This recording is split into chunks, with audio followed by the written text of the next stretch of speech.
Well, hello everybody and welcome again to Weirdly Magical with Jen and Lou. And I am Lou, astrologer and author of Modern Astrology, Harness the Stars to Discover Your Soul's True Purpose. Check out the reviews on Amazon. It's getting great reviews. So if you haven't left me a review yet, please do. So Jen. Yes, it's a great book, really fabulous for getting a sense of astrology for yourself. So highly recommended. I'm Jen, and I'm an Akashic reader, healer, numerologist channel. And I have my cards. I'm the creator of the Illuminating Journey cards. So this is what they look like, and from the back. So they're here if you're interested. We'll talk more about it. Well, before I launch into the just talking about the technical details of the Sagittarius new moon and things we have going on up to that, do you want to pull a card, Jen? Yes. I actually just pulled a card, which is the one I actually heard, which is the 19. And I think that for those who can't see it, this is like it's a mix of being like a place of games with the like Greek games. There's an amphitheater. There's this woman rising above with her shield, and she's connecting to the energy of the cup, the chalice, which is the female power. The energy coming out of the chalice is how we connect to our divine power, how we create space for that to be. So it's a very kind of mystical card in many ways. There's this globe here where there are people meeting. And so there's a lot of energy in this card about new beginnings. And 19 is a number of new beginnings. And in fact, it's interesting because we're going into a 19-year. 19 is fascinating because we have the 1, which is about new beginnings, the 9, which is about endings. So we're between those places, between beginnings and endings. And this is kind of showing to me this idea of the energy rising from our own action. The thing we leaping into is to accept this idea that the power comes from within us and the choices we make as we go forward. So we're supported by the universe, but we also have to kind of leap. We have to make this leap to have something different. And how in alignment is that? Because we are being asked to leap right now. But I have to say that I lived in Ireland in the 70s, and there's a fort in Donegal that me and my friends used to cycle to. And that card just instantly reminded me of that memory. So there's something there for me, I think, to think about. Yeah. Yes, absolutely. Yeah. Interesting, because this photo I took, the background photo is actually Tentacle. So that's, and then of course it's been changed, but that's interesting that it's actually has that kind of magical quality of the Celtic kind of Yes, nice. I'll be thinking about that one after this. So right though, as we record this, we are, what date is it? The 26th? Yes, the 26th. Oh. I think we are still, Jupiter is just about to leave his Cazimi with the sun. As we record, we were just discussing how we both had a sleepless night because this big energy of Jupiter and the sun was conjunct overnight for me here in the West. And I do want to mention it briefly because thanks to Angela Tiki, who is actually Greece, so it's interesting in Greece, so it's interesting that Jen mentioned Greece in her card.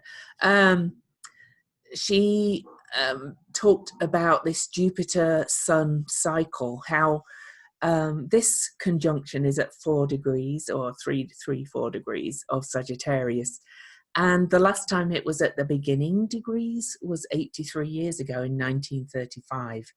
And Wow. how that starts an 83-year cycle.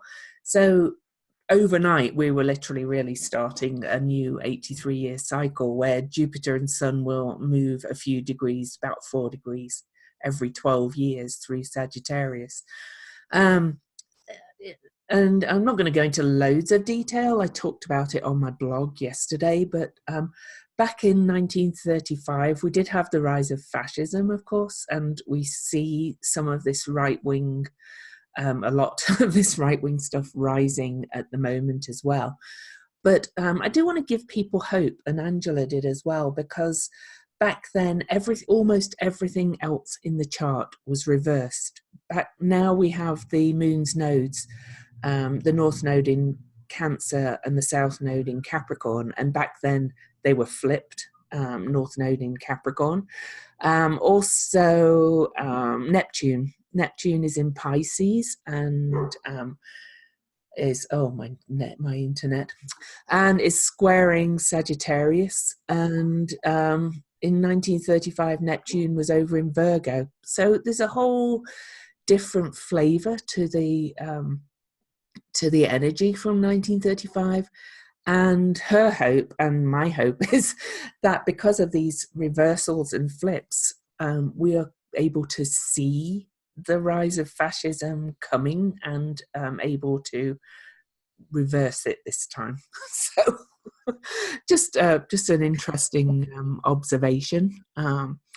We also have, and I'm not going to go into every aspect, but tomorrow morning early here on the West Coast, we also have Sun conjunct Mercury. Mercury will be having his retrograde cazimi to the Sun. And when cazimi means in the heart of, so Mercury's going to be kind of blinded by the light of the Sun, and it's a sweet spot in the middle of the retrograde. But we have these three big energies all together in Sagittarius, kind of launching this podcast. We also have a cardinal Grand Cross building between the nodes and the Venus-Uranus opposition. Venus in Libra that she rules, and Uranus back in Aries retrograde, revisiting some things. He's the only planet that will be left retrograde when Mercury turns direct on December the 6th, the only major planet. So we'll talk about that a bit as well. And then we have the new moon that we're coming up to on December the 7th, the day after Mercury turns direct. And this new moon is at 15 degrees Sagittarius and is square to Mars and Neptune. So that's going to be interesting. So first thoughts from you, Jen. Well, I think I was just thinking about the 19 when you were talking about it, because it's such an important number. And one of the key aspects of the 19, as we're about to enter a year that has the 19, and before we hit the 2020s, it's very powerful because this is about that remake of us. The 19 is considered the number where we are invited to shine our light, right? We become the sun, or become the sun in our worlds. So it's about not being eclipsed by events or circumstance, but instead rising up and going, I found this light within me. So I think that's really kind of a fascinating idea behind this, with the cazimis happening and all this kind of energy pushing us up out of the place, because we're not in the place we were in 1935. I mean, there was people didn't have the internet, they didn't have access to the freedom of the press, and in fact, there are people who've talked about that. One of the things we didn't have was the freedom of the press, right? So that's really the oppression, and that's really why people want to dumb down the press and say it's fake news. They want to control the story. So that sticks out to me. I think the other thing that's really quite interesting is, of course, in California, this happens on the 6th and but the 7 in the rest of the world. And when I look at the sun and moon at 15 degrees 7, so that's 15 is a 6 and the 7 minutes. So 6 and 7 are repeated. Interesting when you have those two numbers together, because 15 is, again, this is an alchemical number. It's a number that invites you to kind of find your joy and your expression of yourself, so you can be of service to the world. So you're expressing yourself like, what can I do to be who I am? What can I do to help the world? Right? We're moving into a time where we're going to be more connected to each other, and we can even see this playing out in the field as the news comes, as there's this dominance of the government and all the stuff trying to suppress people. People are rising up and rebelling and going, okay, I'm going to find a way around it. I'm going to do what I believe in. And so we can see this playing out, and that's the 15. It's very powerful. It's a very loving number. It's a number of really allowing us to come home to ourselves, like what is home to us. And then, of course, you mentioned with the North Node, I believe, in Cancer, there's that same aspect of finding what is home for us, or what is true, what are our roots, what are the things that we want to remember about who we are, because we can remember terrible things, but we can also remember wonderful things. So I find that really, so I think that's really interesting. And then, of course, we have that expression. I don't think Americans have it, but it's this being at 6s and 7s, which is 7s and 6s don't always get along together, because 6 is more of this emotional number of love and being of service. And 7 is the one that brings us to our own internal wisdom, where we want to research, who are we following? And I think this moon has a lot to do with, we have to make sure we're not following false gods, or, people around us have opinions and we may be drawn to it, but maybe not every part of their opinion is going to ring true for us. So we have to make sure that we're not getting kind of tricked into following somebody blindly because they're kind of going in the same path we are. And interestingly, looking at the numbers, I did want to mention that Jupiter, of course, rules Sagittarius, and he's in his own sign till next December. Yes. He's at 6 degrees too on the new moon on December the 7th. And you talked about the 19. Pluto, the great transformer, is at 19 degrees of Capricorn still on the new moon, as we move into a 19 year. And 1935, he was in the opposite sign also, of Cancer. So this whole chart is virtually flipped. So it's like he's actually heading towards the opposition of where he was in 1935. And it sticks with me, this one, because that's the year my dad was born. He would have been 8. Yes. Wow. Well, that's so interesting, that whole flip or juxtaposition. It gives us that opportunity to right wrongs, or to shift the way we think about things. And I think having Jupiter in the 6 degrees for this new moon is very portentous for good things, because this brings out that loving, if we're willing to see our home as something, or the environment we live in, because when we think about our home, it's not just the place we're in, but it's like, what is the relationship to things around us? Like, we can't just be at home and have everything and everyone else around us is suffering. However, there are some people who believe that to be true. So, of course, we will expand what our aspect is. If we choose to be a martyr and we go, well, there's not enough, or whatever kind of thing for lack. And I do think that's fascinating that Pluto is at 19, because 19 is this shining the light. Here we call Pluto is the transformer, right? Or through difficulty, through struggle. Like, I think what's really important, and what everything is saying here, is that we must not get so impatient with struggle, because we tend to go, oh, when is this going to end? When is this over? I can't stand it anymore. And it really is about embracing the struggle, not in a negative way, but in a powerful way. Like, here I'm experiencing something. What am I choosing? Where am I standing? Where am I rooting myself?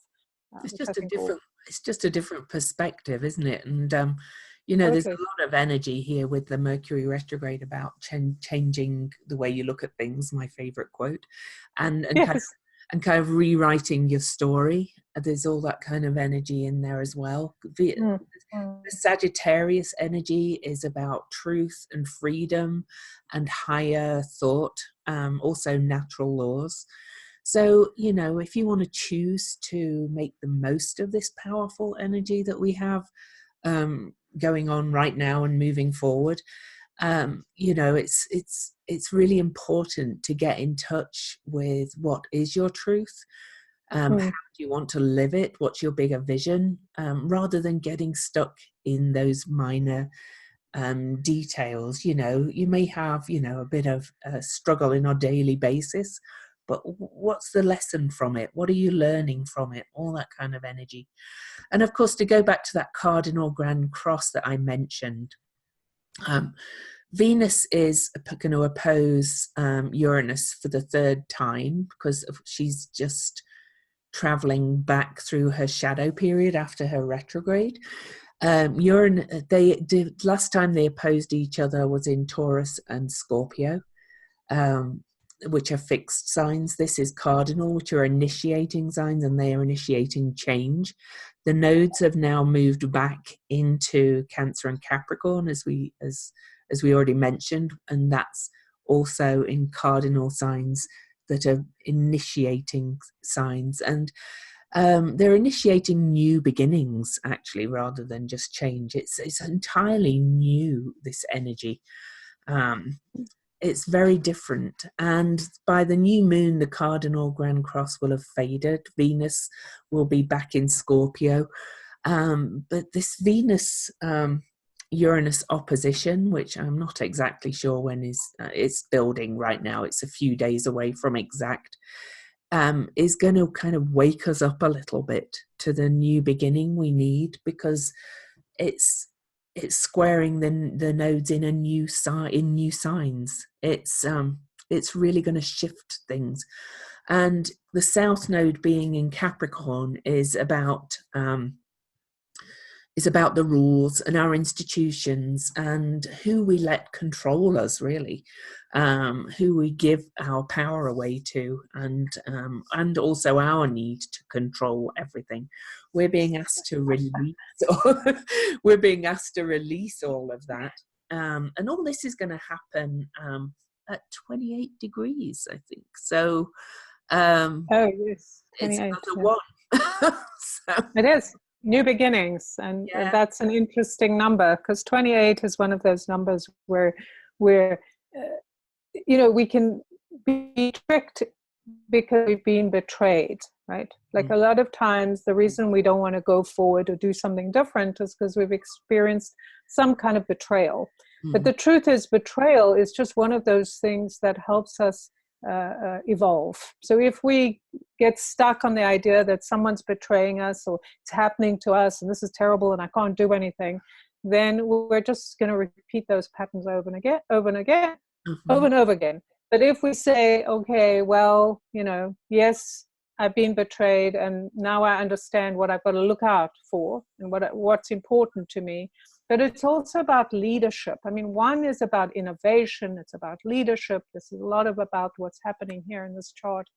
I think changing our idea of what leadership is, to me, this is what Saturn is saying, Pluto, and all of these things are saying, you know, this idea of we have to stop looking to other people to lead us and to go, I know, and which doesn't mean we can't form groups, but we actually have to have a sense of who we are. We have to lead ourselves. Like we just can't rely on, you know, Moses or someone to come and lead us out of the wherever we are in the last place. Like this is it. Like this is where we are. So there's a huge amount of acceptance. I am here, and this is what I need to do. So I think it's changing how we've looked, because we've been led, we've been looking to other people to lead us. I think it's so interesting with Venus and Uranus, because of course Uranus is the, you know, the higher octave of Mercury, and then Neptune being the higher octave of Venus, and then we have all this activity going on between all of them, right? That kind of conversation and opening up ourselves, and having Neptune and Mars together in Pisces at 13 degrees. 13 degrees, again, that number, we have the same numbers coming up over and over again. Mm-hmm. This is the number of revolution. This is like Uranus's number. It's also the number of the female, the empowerment of the female. It's the divine goddess energy. So it's an awakening. Which is why energy. it's always been vilified as unlucky. Exactly, right? Exactly. That's right. We've got all these things. We've got a history of vilifying the power of woman, or the ability for different aspects to work together and be empowered. So I think that's kind of funny that, right, here they are at this female, divine female energy, choosing to come forward and to shock us into change, right? We don't change our foundations unless we've been shocked into it, because, we're just going to go along the way we've been. And to look at that Mars-Neptune conjunction astrologically, Neptune, especially in the sign he rules, Pisces, and interestingly, we do have so many planets in the sign that they rule right now. But anyway, Neptune dissolves. Neptune kind of Neptune gradually and slowly kind of pulls back the veil. That's a good way to put it. And with Mars being really the archetypal masculine, if we've got to look at the masculine, feminine as polar opposites, in Pisces, and in this conjunction with Neptune, it's almost like this real animus, this aggressive kind of version of masculinity is being slowly dissolved, and being brought to the truth that we actually all have masculine and feminine qualities within each of us. And we've got to stop elevating this hyper male version of leadership, and bringing in the softening and pulling back the veil and allowing feelings to be validated and honored again, which is the North Node in Cancer also.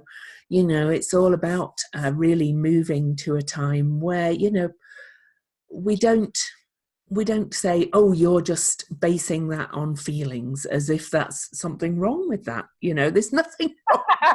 There's nothing wrong with checking into your intuition for any of us and going on, how do I feel about this?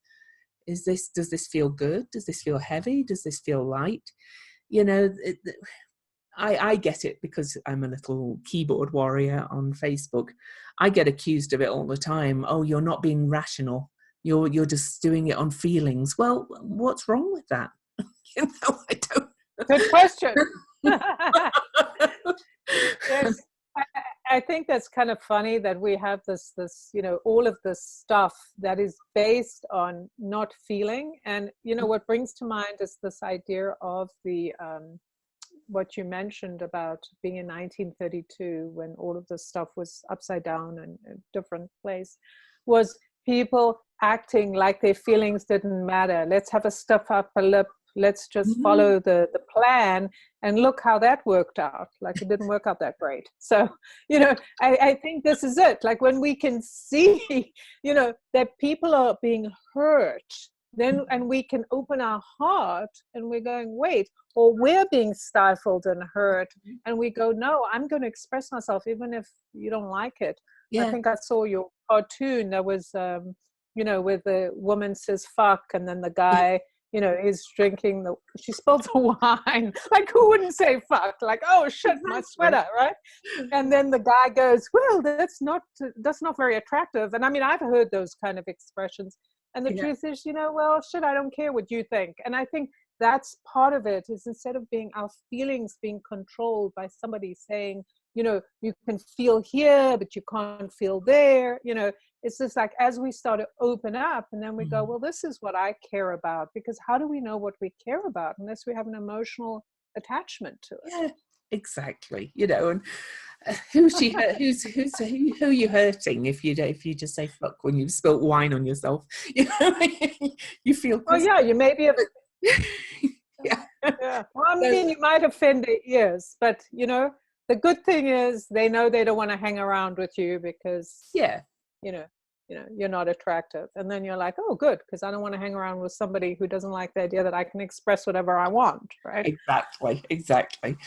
So, we're not talking here about going kind of anarchistic, so that you're just going around hurting people. I do have No, yeah. the other side of the North Node in Cancer is very nurturing and loving and caring. So there is an expressing those feelings, but remembering that we're all family as well. The whole, it doesn't mean you have to hang out with everybody, but it does remembering that we're all connected, and what happens to one person really ultimately happens to all of us. So that's very good, important to remember on this.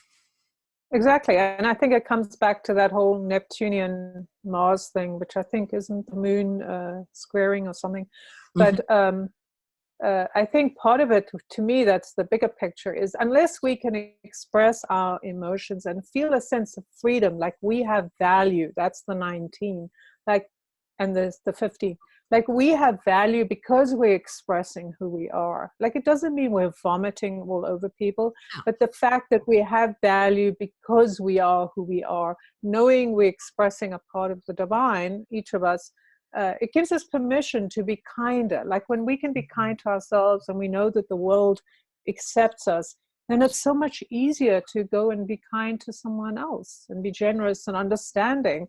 I think that's where people get mixed up. It says, just shut up all these people that have something different to say, and then we'll control everything. And the truth is, then that's when we get angry and frustrated. So I think there's something really key here between that Mars and Neptune at that 13, being underwater, the stuff dissolving, and of course, there's that aspect of the kind of, shifting that Martian energy in that way, like softening it, changing it, and to talk about the qualities of the signs of the Mars Neptune squaring the new moon in Sagittarius. I talked about cardinal signs. This is mutable signs, so this is real shifty energy as well, really changing. And the square to the Sagittarius from Mars Neptune really kind of gives us a prequel to 3 exact squares between Jupiter and Neptune that are coming up in 2019. I'm follow my teacher Kai Pacha, and I have a theme for the year, and I think it's a year of about faith and belief.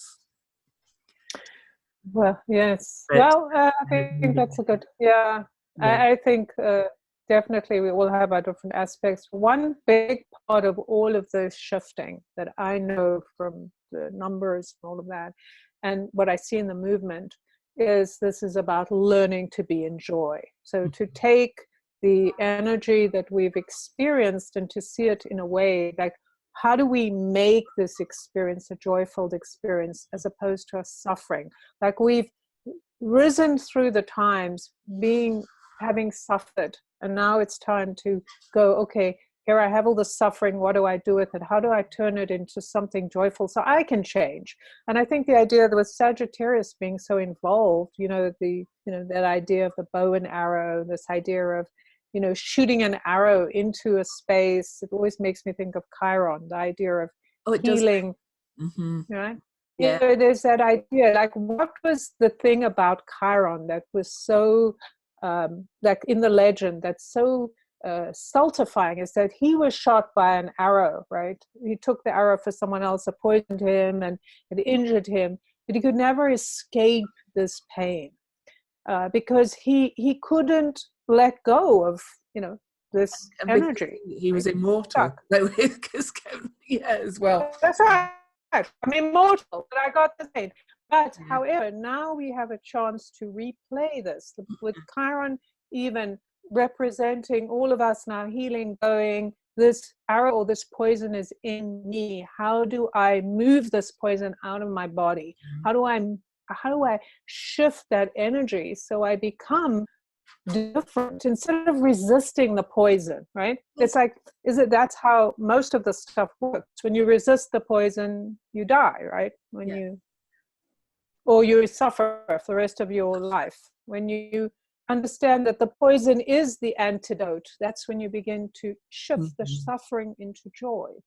And of course, Chiron, you know, a lot of times we miss the kind of end of the story where he actually gave up his womb. So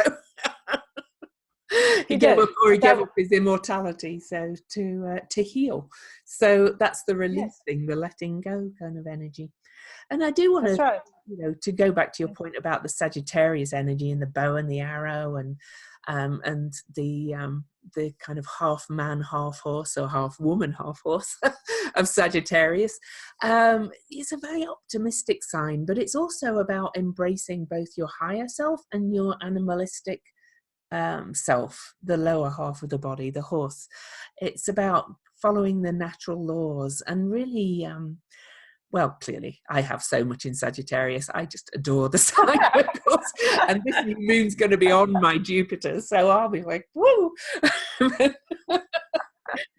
But we are generally really optimistic. We look for the positive. We look ahead. We look for the good. And, you know, I think we can all tap into that during this period if we choose to. Mm. And let go. It's not to say, you know, that your suffering didn't happen or it didn't matter, but you don't have to live in it still. You can say, this no longer defines me. And oh, my internet's gone on state. Oh, it's back. You know, it's saying, yes, this happened. I've kind of learned for it, but I don't have to sit in that energy. I can rewrite that story now and do things differently. So, yeah. Yeah, which is what all about leadership. You know, a leader chooses what to focus on. And if we choose to focus on suffering or revenge, or I'm in too much pain to get anything done, then we can't actually make change or be part of the change. And this is the whole point of the arrow. Where are you shooting the arrow? What's it pointing to? One is about that focus, that bigger vision. We all have the ability to visualize and match up our heads with our hearts and really get into this place of being a leader. But that again is, we have to value our choices. We have to value our intuition. We have to value the messages. We have to go, yes, I've suffered and I've been stuck in it. I really do need to mourn over it, but I also want to move on, because just repeating the same thing over and over again, it's not going to give me a different experience, right? Exactly. And, you know, looking at longer term patterns, all this Sagittarius energy is moving us into an intense Capricorn period in 2020. I'm not going to dwell on it too much, but I do want to say that, you know, with the South Node this time being, for the first time in 83 years, being in Capricorn, and we are really going to be asked to really release that idea of external control of anything. You know, it's all about personal truth. You know, and when I say that, I mean, you know, parents, you know, take what what works for you and leave what doesn't. I mean, institutions, you know, I mean, churches. I mean, the idea that there's some man sitting on a white cloud judging everybody. I think we're going to be asked to release all of that and move into a more kind of organic truth and spirituality. That individual, back to the one. Right. I mean, I think the bottom line is, we don't have any control if we give our control away to ideas that are old. Like so many of these things that we follow, so many of these institutional laws, and even education, how government is run, has been based on things that were decided, I don't know, 200-300 years ago, well, or 600 years ago. None of those things apply anymore, because we've changed. Our world has changed. So we actually are the ones. We're the architects of the future. But if we don't take that kind of step to be the architect and say, okay, I understand what I believe. Let me put it through my filter. How does this work for me? What do I believe for myself? And what do I believe for the collective, right? Because as you were saying, we are all connected. Like I moved my arm, you know, it impact someone somewhere else. If I think that I need boundaries and walls, well, of course we need boundaries, but if I need walls or fences to stop other people from coming in because it isn't enough, then I'm basically creating more of that not enough situation. Mm-hmm. I was just at a museum, a local freedom museum, and one of the things that's just coming to my mind, and I think it's the Sagittarius thing, but this one man, African man, who, you know, these settlers came in and they were taking over and asking the Africans how to, you know, teach us how to farm. Kind of reminds me of the Indians in America and all this, like, oh, we've got all the stuff, give us all your stuff and we'll leave you with nothing. You come and work for us, which is this old institution. And one of these questions was, when this governor or whatever put this wall around his compound, was the guy who was his guide said to him, but who owns the wind? Yeah. Right? And that's this, right? Who owns the wind? Like, it's like when you decide that only you are allowed to certain things, Mm-hmm. then everyone starts doing that, and then there isn't enough for everyone. Right? Exactly. It doesn't mean we don't have walls, right? But you know what I mean. Yeah, exactly. And, you know, it's a very indigenous kind of belief system, that. And I'm encouraged by some of the elections here in the US in the midterms, and I'm not getting party here, but there was some Native Americans won, and what we had one guy running here in Utah who he didn't actually win, but he came close, and I think he'll win next time. But he's in my district, and even in his talks, in his platform, he talks about a different way of looking at things. About, you know, don't all have ownership of this, the land, the wind, the water.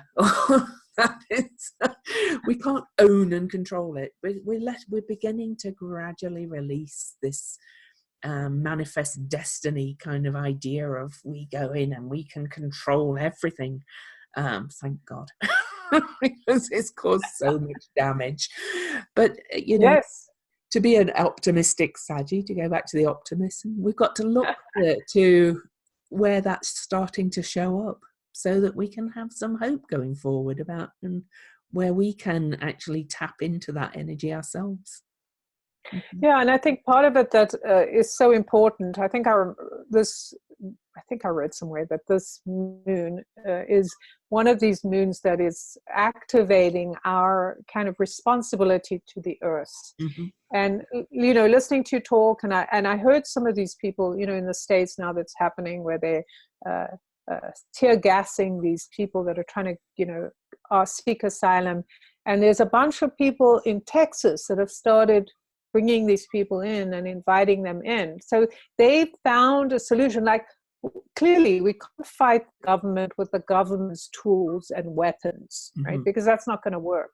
So we have to find ways that work for us. So how do we find the way around the back door to something, you know, that we can activate? How can we go help the earth or people that are suffering? We all can bring something different. If you're a healer or if you're a gardener, I mean, we're not going to bring the same tools, but we can all find ways through the windows and the open spaces to, you know, fill these places. And then all of a sudden people wake and go, oh, what happened? Everything collapsed. You know, the old ways collapsed. That's because we're all finding different ways to go in and, you know, use the winds and the river and the sources, our heart, the power of our heart and the ability of our vision to see beyond our personalities, you know, the color we have and stuff like that.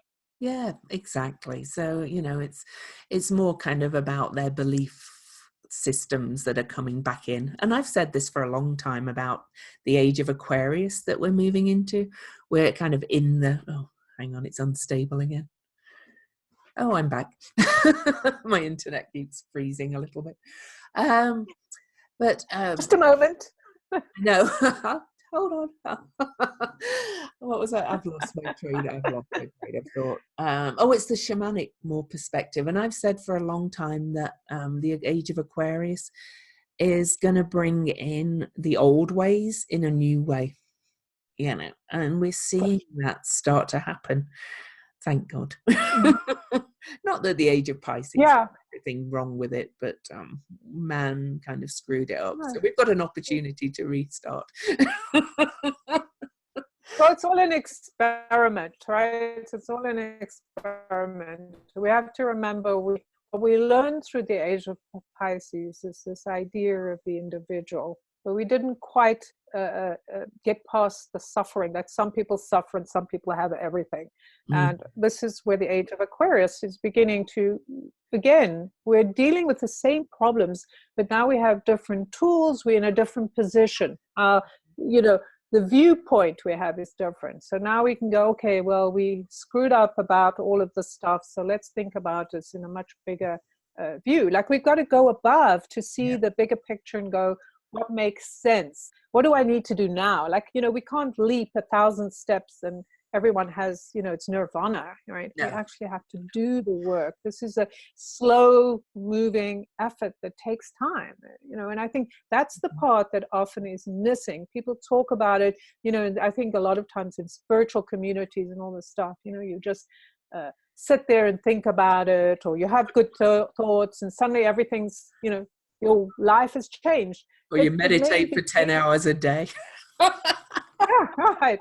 Well, it certainly can help the energetic flow, but it's not going to do anything unless you start to do something different. And maybe your job is to sit and meditate all day, but for most of us, we actually have to do things to counteract our previous experience. Like we've done things, like something happens, oh, I'm so annoyed, you insulted me. Now we have to get past that and say, you know what? Just like in that joke I was saying about the wine, before a woman would have said, oh, I'm not attractive, I better not say fuck. Now we're like, yeah, well, the end of the meme was, I don't give a shit.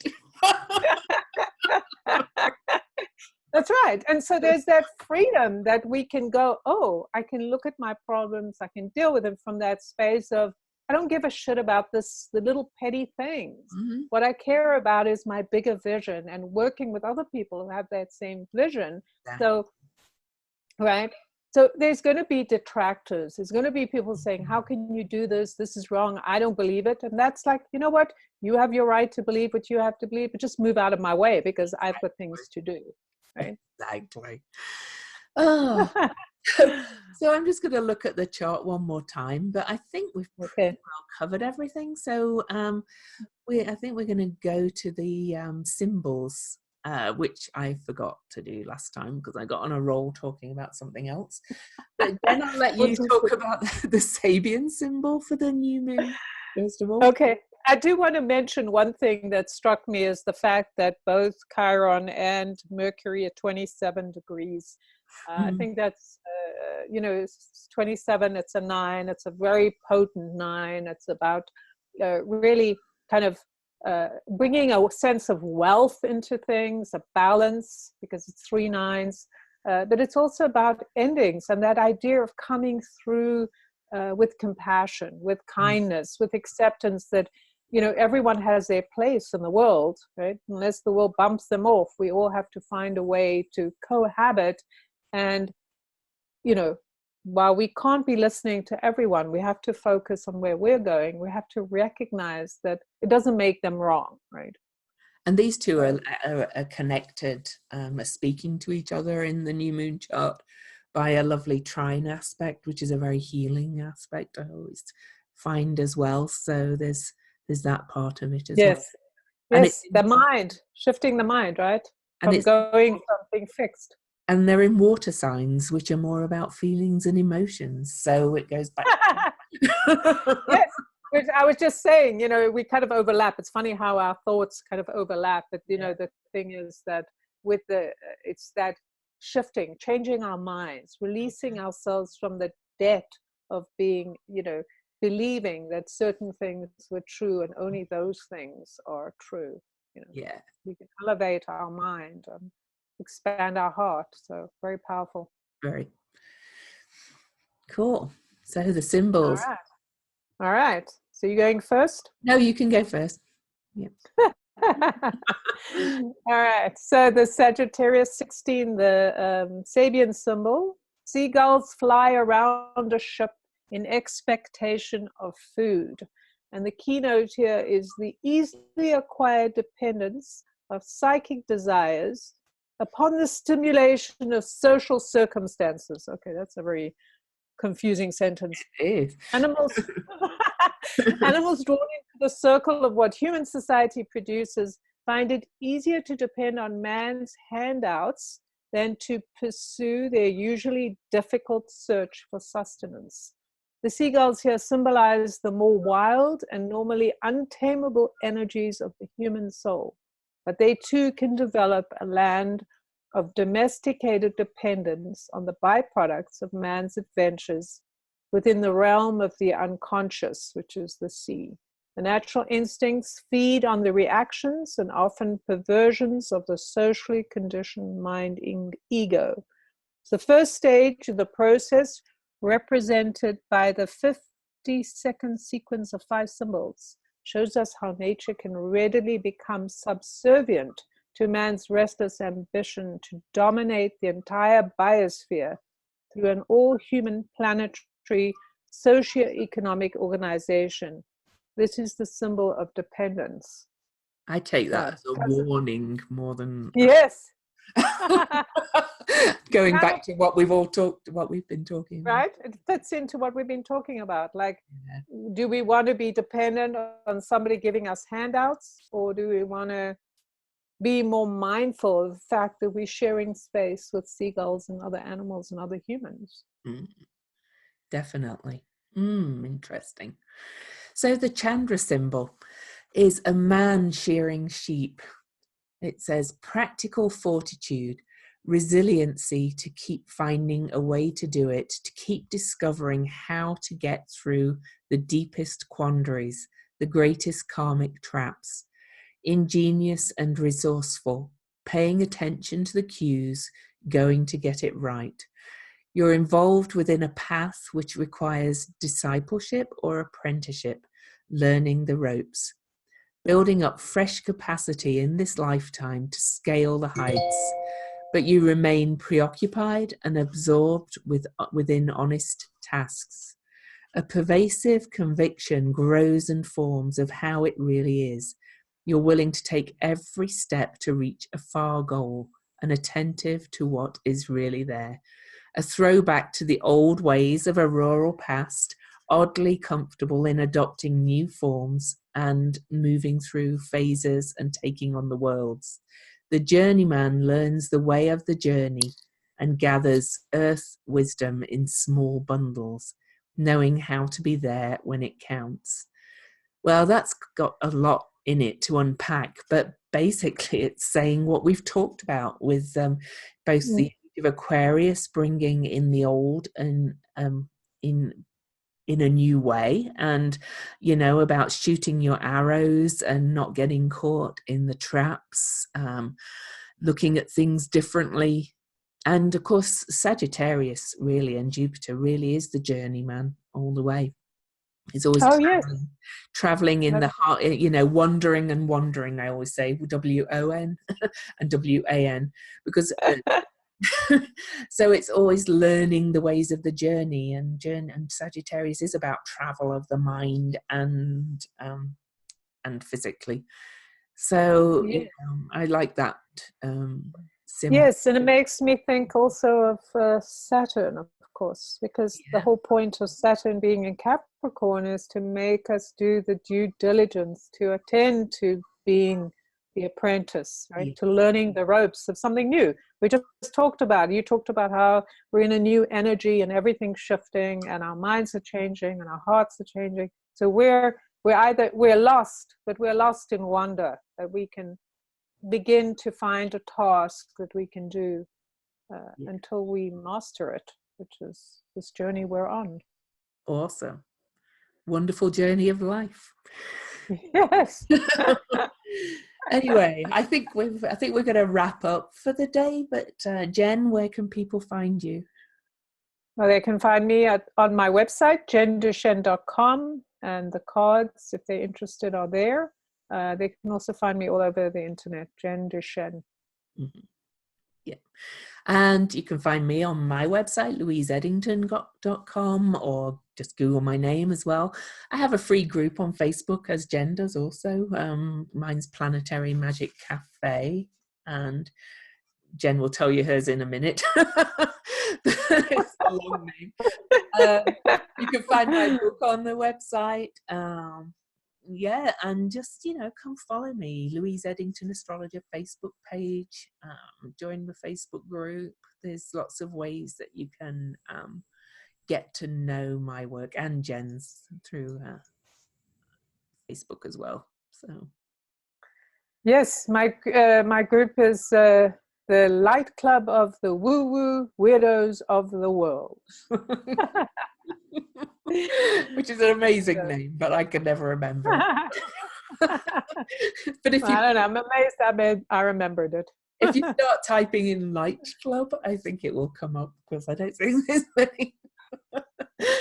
Oh, so for this new moon, it's a goodbye from Lou.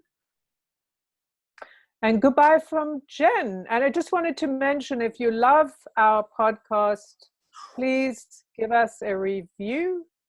5 stars. We'll take that.